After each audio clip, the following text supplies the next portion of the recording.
জুলাইয়ের পরে বাংলাদেশে কোনো আধিপত্যবাদী সংস্কৃতি চলবে না।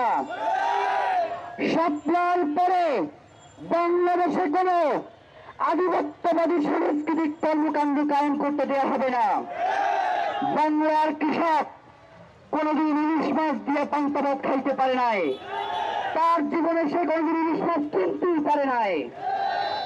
এলিট ক্লাস নতুন করে এই কালচারে পান্তা ভাত আর ইলিশ মাছ নিয়ে আসছে, অথচ আমাদের বাপ দলে যারা কৃষক রয়েছে তাদেরকে আমরা দেখেছি আলু ভর্তা না হয় মরিচ ভর্তা দিয়ে পান্তা ভাত খেয়ে তারপরে মাঠে কাজ করতে যাইতো।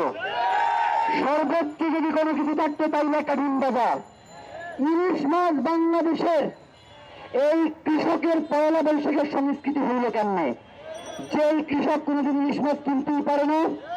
সুতরাং নতুন বাংলাদেশে কোনো এলিট পণ্য সংস্কৃতি চলবে না। কৃষকের পক্ষ থেকে নববর্ষের শুভেচ্ছা।